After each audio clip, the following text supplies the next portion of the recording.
Hi, this is a video mostly for historical and archival purposes because I noticed that on YouTube or around the net there aren't any videos at all showing footage of or showing video of this unit. This is the Famicom Wide Boy. It's a pretty unassuming piece of plastic, but I will show you what it looks like and explain what it does. Well, basically, way back in the day, in 1989, obviously, and the early 1990s, this was the only way to play Game Boy games, these ones, on a TV screen, on something that looked, good and something you could take photographs from, and something that wouldn't make your eyes bleed. Because the original Game Boy screen was quite poor and blurry and so on. So that's what the professional developers and some magazines used to take pictures and screenshots and actually test out Game Boy games. And now this is the Famicom Wide Boy, and it runs on the old 8-bit Japanese NES, the Famicom. So this is what I have right here. And this is what it looks like from the top. It's got a nice shiny piece of opaque perspex and some circuit boards underneath. And this is the bottom shell of a Famicom disk system RAM adapter. It's not the RAM adapter, but it's just using this plastic shell as a brace, because it is quite large and possibly floppy piece of board. So I'll take this cover off.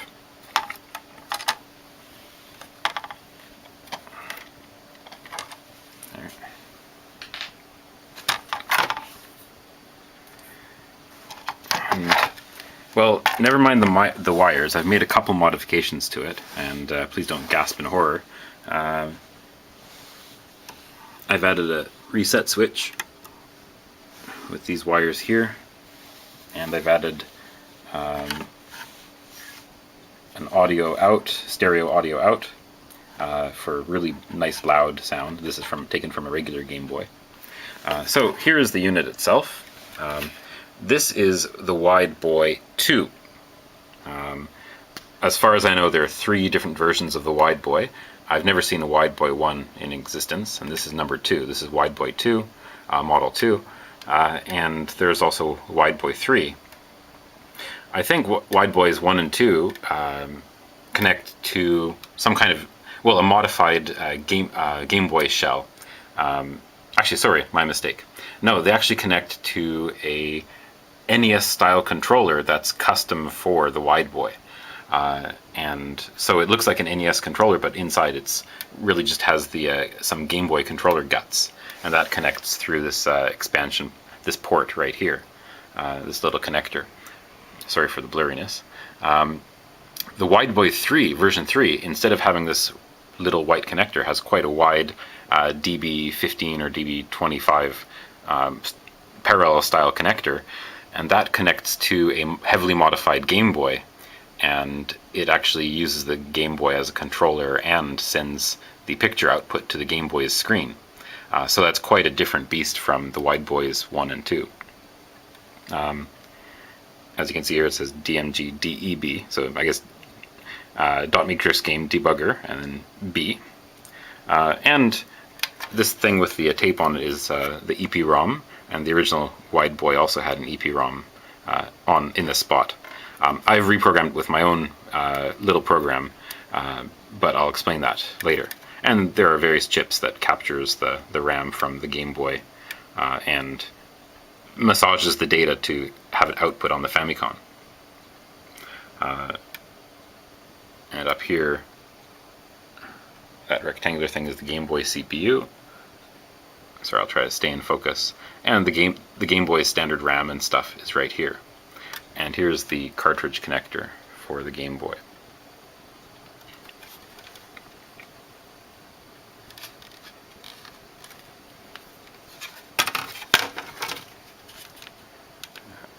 That's my own custom modification there for the sound. It's a little bit bright, but yeah, here is just the standard game link connector and the cartridge connector right there. And it slots into the top of a Famicom, just like this. Okay, and that's how it sits. It's a little bit unwieldy, and probably on the old red and white style Famicom, it would probably stick out and wobble quite a lot. So that's what the extra case here is for stability. And then, so it uses the Famicom basically for power, and it feeds the video through the Famicom's PPU and out to the TV screen, and it also feeds the audio from the Game Boy out through the expansion audio pins on the Famicom. And so yeah, it basically uses the Famicom just to transfer the audio and video and provide power. And control of the Game Boy game is actually through this port here. On the Famicom, you can press B and A to change the palette, the colors that are displayed in the Game Boy. And you can cycle through maybe about 10 or so different shades. Black and white is there, and yellow, green to simulate the Game Boy, as well as pink and blue. Also an inverse color, so all the colors are inverted, like a negative image. But basically B&A only changed the colors, and that's all that the Famicom does. That ROM program just loads up the screen and then checks the Player 1 joypad to change the colors.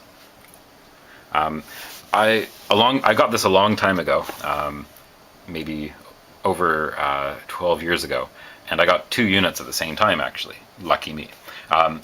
I sold one of them, and along with it I sold that joystick connector, the special customized joystick. So what I had to do was I had to make my own joystick to use this. And so I just took a standard Game Boy. Well, I swapped the buttons to make it all gray looking. I took a standard Game Boy, soldered connectors to all the joypad pins, and just made my own custom cable here.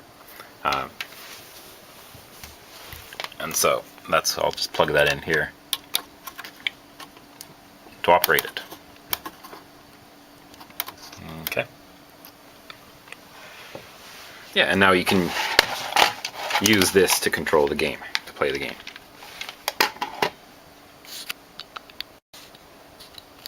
Okay, so I've put a cartridge in, and when you turn on the power on the Wideboy version 2, this is basically what you see. I'll reset it again.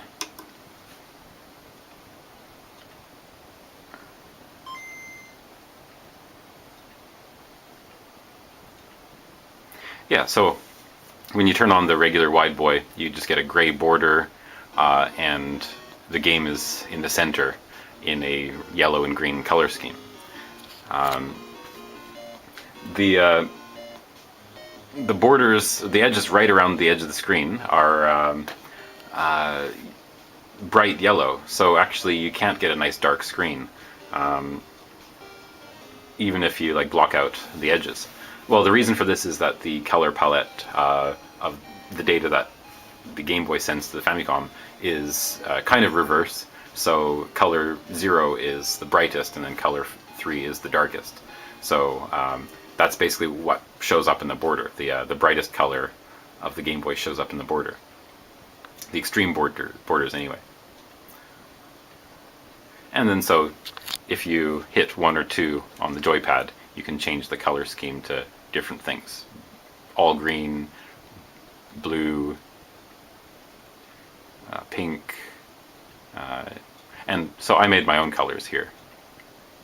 This is Super Game Boy style. And there's also an inverted one in the original Wideboy that looks like this. And there's also a gray scale that looks like this, so you can choose what you like best. Okay, that was fine and dandy, but 2 things I didn't like. I didn't like the this kind of flat gray border around everything, and also I didn't like the fact that it started up in kind of the old spinach green color scheme here. So I actually programmed my own ROM for the Wideboy, and I put it on EPROM right here. Okay, so first, how does the Wide Boy compare to the Super Game Boy on the SNES? Well, they look almost identical on screen. Never mind like the borders or the border image. The picture is the same size on screen, of course, because the Famicom and the Super Nintendo have basically the same output resolution. What you can see on screen here is kind of a limitation or authenticity, if you want to put it that way. The Game Boy runs at around 57 frames per second, and most, the NES and Super Nintendo run at around 60 frames per second. So you can see going up the screen a little bit of stuttering or alternating video, and that's kind of a limitation because of the different frame rates of the real Game Boy and the Famicom. So once in a while, as a game is scrolling, you will see a line going up the screen. Not a line, but the scrolling will be a different speed or be at a different position on the bottom of the screen versus the top of the screen, and that you can see that difference carries up the screen. But the way that the Super Game Boy tries to overcome this is by actually running the real Game Boy hardware a little bit too fast. So it's not authentic. It speeds up the Game Boy hardware in the Super Game Boy. So the Wide Boy on the Famicom or the Super Game Boy 2 are the most authentic. They're actual Game Boy speed. The Super Game Boy 1, which was released in North America, has a little bit sped up Game Boy hardware, so it's not authentic speed. But anyway, this game, Snake War, I think it's called, does a special trick with the Game Boy's LCD. It flashes two different screens alternatingly, 57 times a second. Not on the title screen, that's pretty solid, but during the game it flashes that, or during the demo it flashes that. So you can actually see the effect that it has on a TV screen. It's flashing on a CRT or on an LCD TV, modern LCD TV like this. It deinterlaces the image. But this shows that little stuttering or scrolling timing effect on the Wide Boy. You can see this pretty clear. Other than that, to compare it to the Super Game Boy on the Super Nintendo, the Super Game Boy, of course, has more colors and you can mix them a tiny bit easier, but you have to access it through menus, so that's a bit cumbersome. This one at least has it, instant color changing, and so that's a bit convenient. So I'll switch into a different game. So into Super Mario.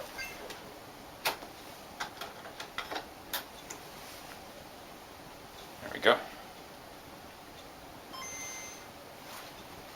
Oh, so here's Super Mario Land. I'll play it for a bit. You can see a little bit of never mind this, the latency in the LCD TV that I have here, but as you're scrolling you can maybe see the line, the lag travel up the screen as I scroll. You can see that go up like that. So that's a little bit of the limitation of the Wide Boy compared to the Super Game Boy or Super Game Boy 2. But other than that, it controls perfectly and runs perfectly, and so it feels just like a Super Game Boy. There's no other kind of tearing or delay or anything like that. Plus, the sound is a little bit clearer. It's in stereo if you can tap it. And I hear that the Super Game Boy has some kind of filter, a low-pass filter on the audio, so it's not as clear as a real Game Boy.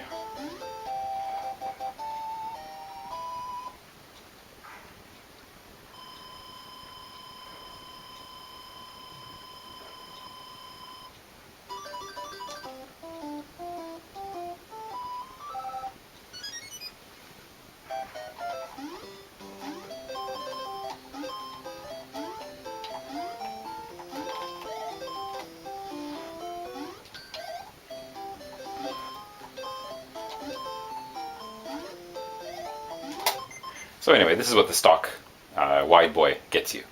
It allows you to change the palette through a bunch of shades, including negative, and that's basically all. That's basically it.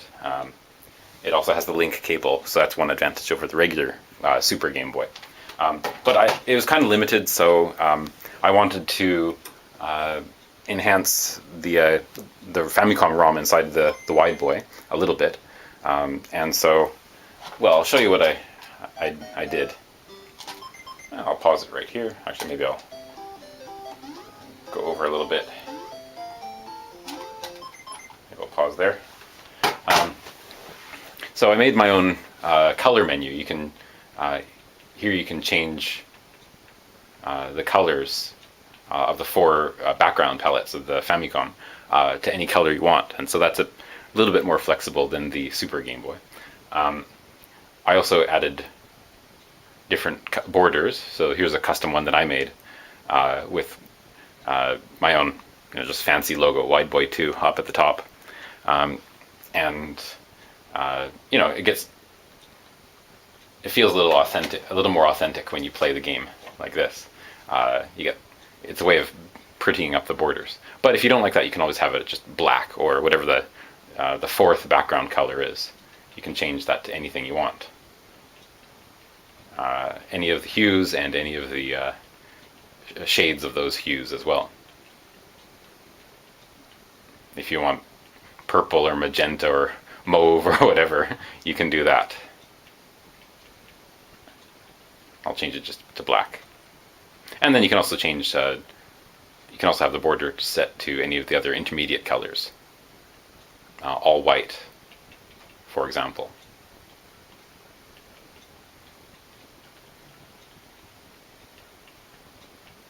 There, that's all white. If you hit reset on the Wide Boy, it just resets the Famicom. It doesn't reset the Game Boy itself, and so that's why the Wide Boy is pretty independent from the actual Game Boy hardware running on it. So anyway, I'll set it to black here, and here's what you can do to beautify this screen a little bit. Let's see. There, I'll set that. That's kind of a more Mario-like palette. I'll set this one to blue, maybe green a little bit.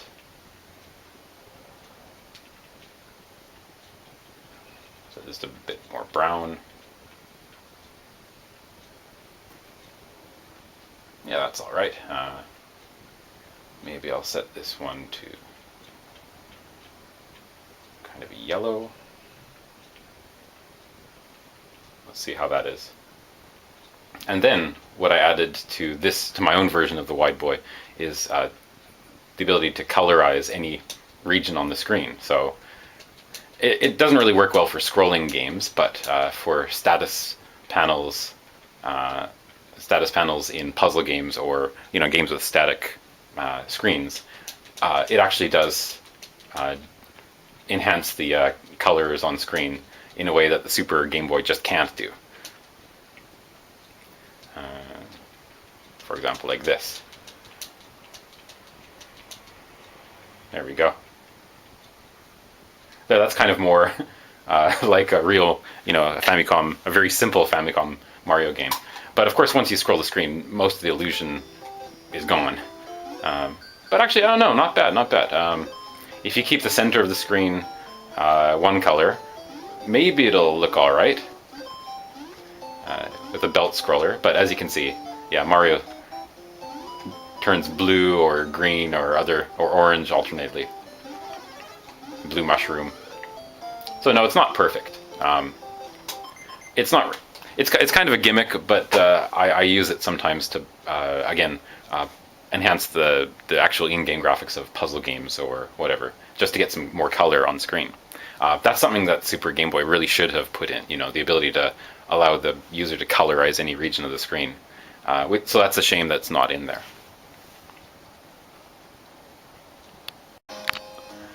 Okay, so just one more example of colorizing the screen. I'll do it to this title screen. Let's see, it's green. Change that to something, I don't know, orange or red.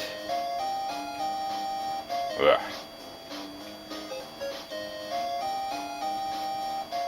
it's almost there.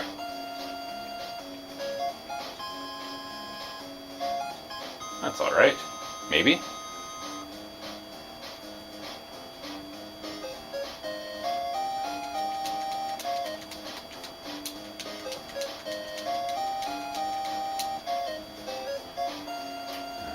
Use that.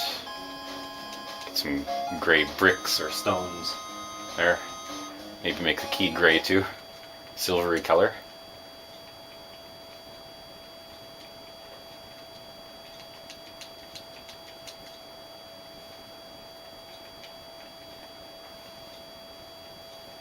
Yeah, why not? Let's make this green.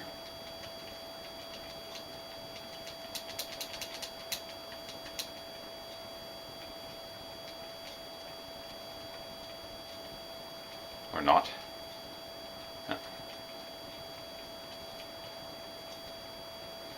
Alright, that's not so bad. So this is what my little reprogramming of the Wideboy's ROM can do. You can add more color to the screen instead of having just one flat color.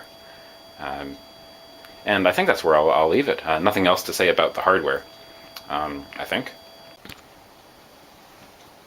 Okay, so that's about all. So for now, from now in the rest of the video, I think I'll take some video captures of the Wideboy in action, just some gameplay captures of a few different games, and a little bit of the colorization, I guess, so you can get some maybe higher quality video of the Wideboy. And anybody who is making other videos or referencing the Wideboy hardware, yeah, feel free to use any of this video or the gameplay videos. Use it freely as you want. I don't mind, no problem. So that's about it. I'll see you again. Bye bye.